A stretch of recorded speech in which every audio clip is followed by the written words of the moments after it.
Eh kung talagang drug lord siya, hulihin na siya. Oh, bakit andun siya nakakawala? Oh, napatay ba? Hindi. Sinong napapatay? Yung mga mahihirap na mga tao na ang sabi po ng iba, kaya kami naging drug pusher, pulis din ang nagbibigay ng drug sa amin. Oh, nakausap ko ang isang tao. Ang sabi niya sa akin ganito ha, oo, karamihan po daw ng mga drug pushers, pulis ang nagbibigay ng drugs. Ano pong ibig sabihin nun? Di ba? Na, alam natin na sinabi ng ating Pangulo na ako na lang, ako ang responsable. Wag niyong pagbintangan ng mga kapulisan ko. Eh, ba't niya minumura yung mga pulis? Ba't niya minumura yung mga pulis? Ba't pinabayaan niya? Sino ba nag-utos na patayin? Shoot them dead. Sino ba nagsabi nun? Siyempre na-involved din ang mga kapulisan natin. O yun naman pala ang sabi ng leader natin, commander-in-chief pa natin yan. Titirahin na natin to. May reward pa. So ang tinatanong ko, ano ang pagkakaiba ng drug pusher na yun lang ang kanyang trabaho? Mahirap na tao ito na kumikita sa drugs para makakain sila. Anong pagkakaiba niyan sa pulis na pumapatay din ng drug pusher upang magkaroon ng pera? Anong pagkakaiba? Wala pagkakaiba eh.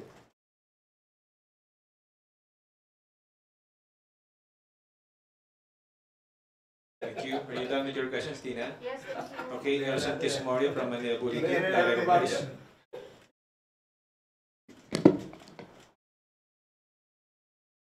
Hello po, Kongs. May we get your reaction po dun sa confirmation or admission po ni Pangulong Digong na meron po mga death squad, tapos pinagtuturupan niyo po yung niya po yung mga retired generals na kasama yung mga yan. Just your reaction po.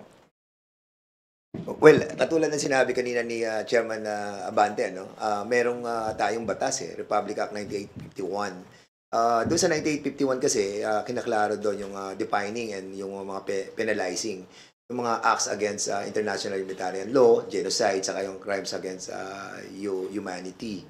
At doon, meron din yung jurisdiction. Tapos yung mga local courts natin ang magte-take over, will take cognizance on that.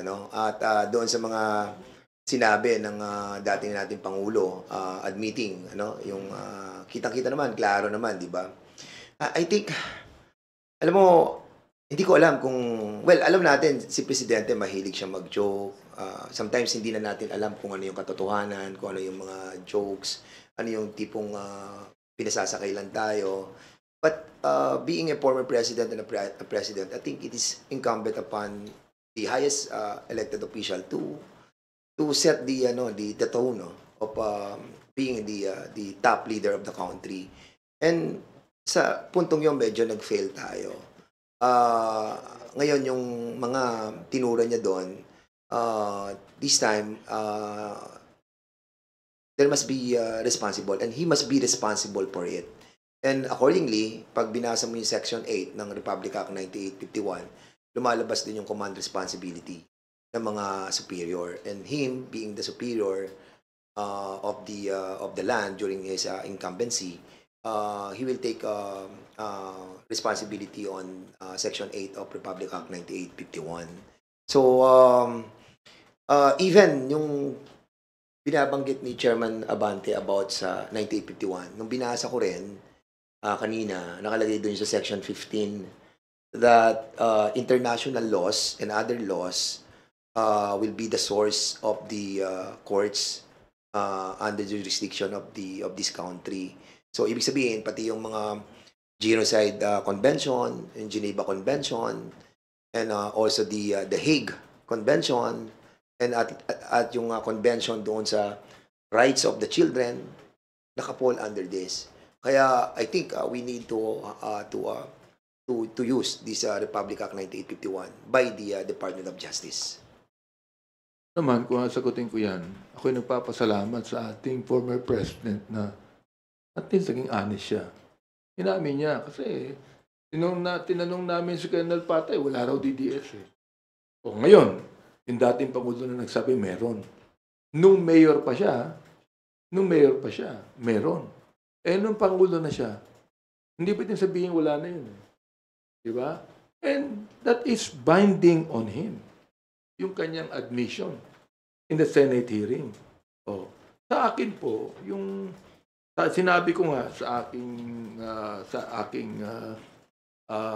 statement kanina, ito shocking normalization of brutality. Sana po nakita po ng ating mga kababayan ito. Ito ba ang nais natin? Na maging katulad po tayo ng Mexico? Maging katulad po tayo ng Colombia na sinusuportahan ng taong bayan yung mga drug lord sapagkat nagbibigay ng mga pera sa mga tao? Ganun po ba nais nating makita? Sana wag na po. Tigilan na po natin itong extra judicial killings na ito. Tigilan na po natin yung salitang pagpatay. Ibig sabihin, kahit na Senator Bato, sinabi niya, nagbibiro lamang ang Pangulo. Aba, masamang biro yun Yung papatay ka, kung biro lang yun, masama mo biro yun. Kung halimbawa, sabihin ko sa'yo, papatayin kita, tapos mamaya sabihin ko, nagbibiro lang ako, natakot ka na. Diba? Natakot ka na. Binibiro lang kita. Natakot na ako Traumatic na ako Tapos sasabihin, binibiro lang kita. Ganun po ang ibig sabihin niya. Thank you. Next questions from Earl Tobias from IBC 13. Good Congressman, good afternoon po. Earl po from IBC. Kung Benny, nasabi nyo kanina, balikan ko lang, sa halip na parang maging in sake of the truth, parang naging pagbabago ng katotohanan yung mga testimonya ng dating Pangulo, sir. Yun na din po ba yung treatment nyo doon sa nangyari, sir, na a-admit niya na meron niyang death squad, tapos mamaya i-retract niya ulit pag nilinaw ng mga senador. Also, sir, dito sa pagdinig kasi sa Quadcom, sinesentro nyo, nakita ng publiko na sinesentro sa yung mga EJK victims as biktima, pero sa Pangulo sila ay collateral damages, sir.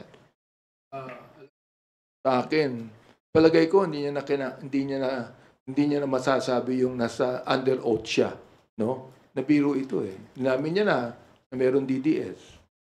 Sinabi na collateral damage ito.